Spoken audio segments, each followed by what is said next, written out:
Hello, how are you, geometry students? Practice test key.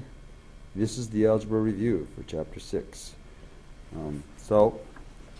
Just so you know how this works, 5x over x to the fifth.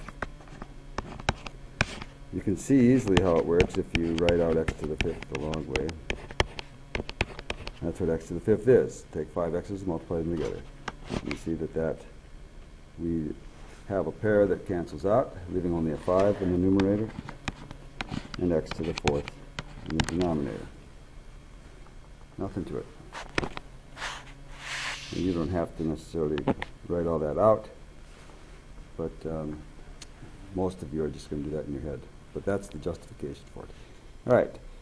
Then 3x plus 6 over 15x plus 30.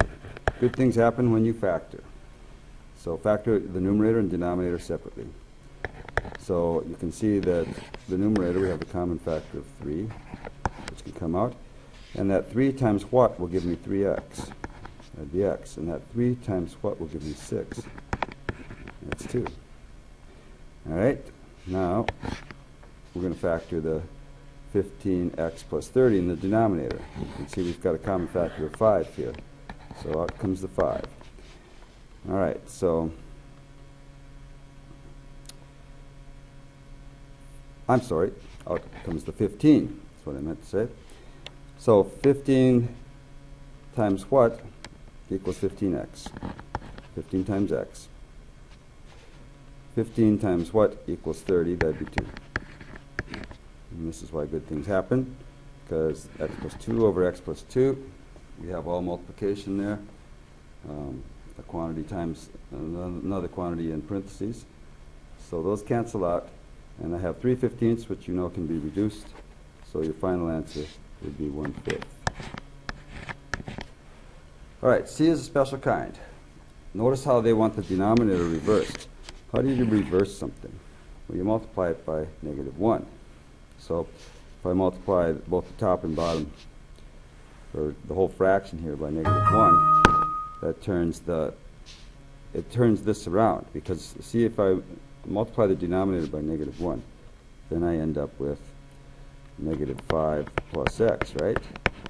Well, that is the same thing as x minus 5. Perhaps you weren't aware of that, but when you think about it, you get the same result here. So you multiply everything by -1.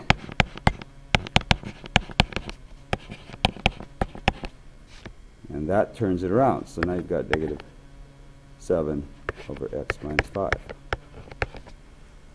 And that's how you turn that one. So remember that on the test. There's going to be one just like that. And the key is to know this. Multiply by -1. That turns your denominator around. All right, express as fractions with the common denominator.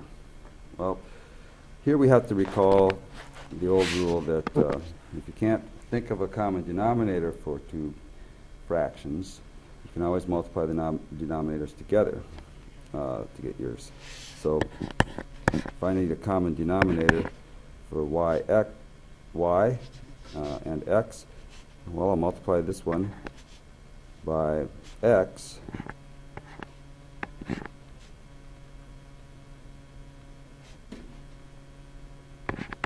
over x. And I multiply the other one by y over y. Okay, so now for x, if I multiply 4 times x, 4x, over y times x, which I could write that as xy, and then 10 times y is 10y, and x times y again is xy. Now notice they have a common denominator. Obviously they can be reduced, but we aren't worried about that. All right, that is it for the algebra review.